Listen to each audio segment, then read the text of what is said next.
Bonsai Empire, bonjour et joyeux anniversaire. Je m'appelle Alexandre Escudero et aujourd'hui je vais tenter de répondre à la question qui m'a été demandée, à savoir quelle est la différence entre les variétés de Juniperus, que ce soit les variétés japonaises ou les variétés européennes, et comment les cultiver en général. C'est vrai que ce soit au Japon ou en Europe, nous avons beaucoup de variétés de genévriers.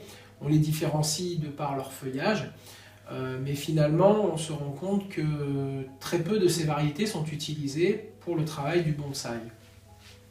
On va passer en revue quelques variétés japonaises et quelques variétés européennes qui sont les plus souvent utilisées.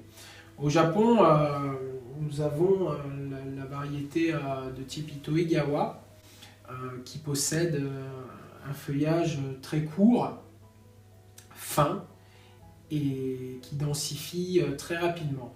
C'est la variété de référence au Japon qui est très souvent utilisée par les amateurs.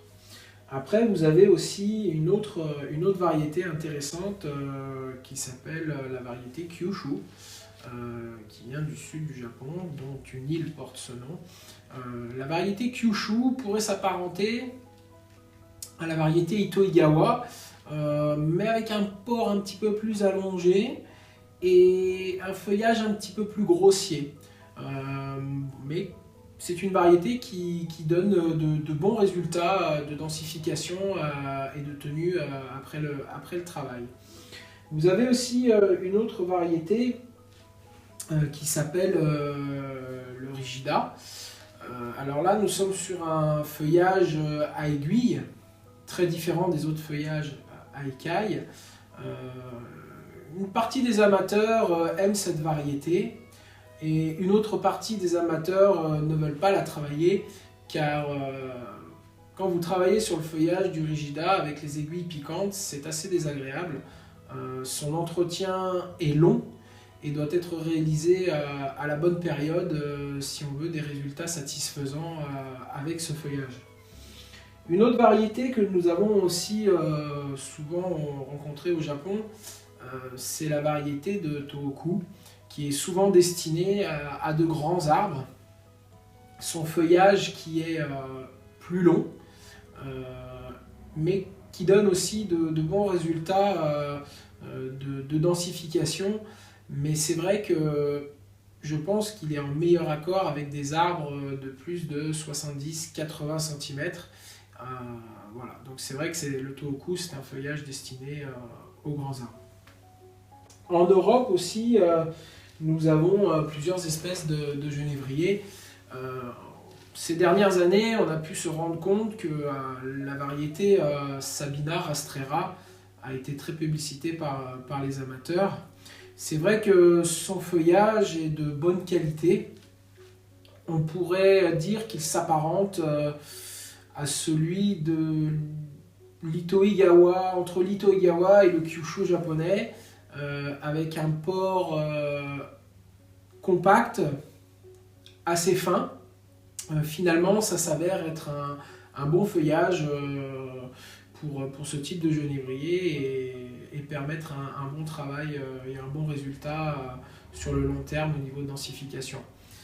On a aussi chez nous en Europe le Phénécie, qui est un arbre avec de fabuleux bois morts, mais avec un feuillage beaucoup plus allongé, assez fin, et qui, dans le temps, donne des résultats de densification qui ne sont pas exceptionnels. Alors c'est vrai que beaucoup d'amateurs préfèrent greffer sur d'autres variétés qui densifient beaucoup mieux. Nous avons aussi en Europe un feuillage qui peut s'apparenter à celui du Rigida japonais, qui sont les variétés de Communis, de Cadre et d'Oxycèdre. Donc ce sont toujours des feuillages à aiguille, et finalement ce ce genre d'arbres, de variétés, sont très peu travaillés par les amateurs, car très difficilement cultivables et qui donnent des résultats pas exceptionnels au niveau de la densification. Voilà en gros pour les feuillages, c'est quelques variétés que je possède dans mon jardin. Je vous ferai un petit tableau à la fin avec une identification de chaque feuillage, parce que sur la vidéo on ne se rend pas bien compte de la différence. Donc à la fin de la vidéo vous retrouverez un petit tableau. Maintenant la deuxième partie est au niveau culture. Alors finalement les genévriers ont quasiment tous les mêmes besoins. La culture est à peu près la même pour toutes les espèces. Ce sont des arbres qui aiment l'eau. Ce sont des arbres qu'il faut arroser copieusement, au bon moment bien sûr, ne pas arroser sans arrêt, mais arroser copieusement et fertiliser copieusement. En effet, au plus vous fertilisez un Juniperus, au plus il pousse, au plus il pousse, au plus vous pouvez tailler, et au plus vous taillez, au plus il densifie. Donc c'est vrai que c'est une espèce où vous pouvez engraisser assez fortement, notamment sur le feuillage, car les Juniperus ont la faculté de beaucoup absorber l'humidité, l'eau ou les nutriments par le feuillage. Donc tout ce qui peut être pulvérisation foliaire, vous pouvez l'utiliser et ça donne de bons résultats. Concernant l'exposition dans votre jardin, les Juniperus supportent le plein soleil sans souci. Moi ce que je vous conseille, c'est à partir de mi-mai, quand les grosses chaleurs arrivent, c'est de placer les arbres à la mi-ombre.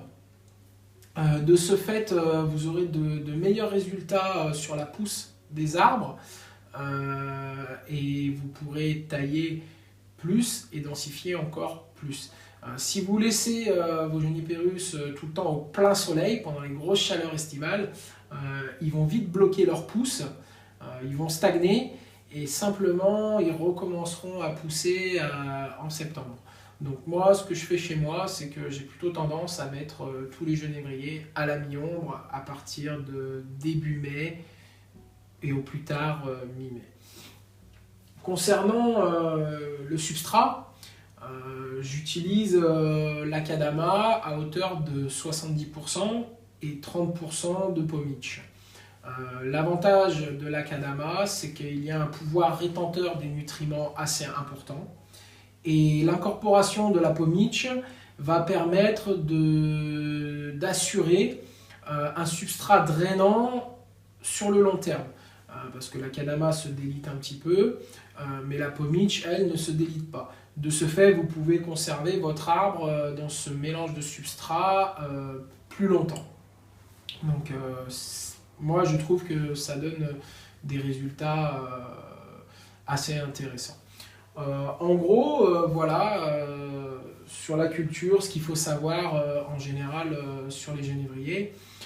J'espère avoir répondu à cette question et je vous dis à très bientôt sur Bonsai Empire.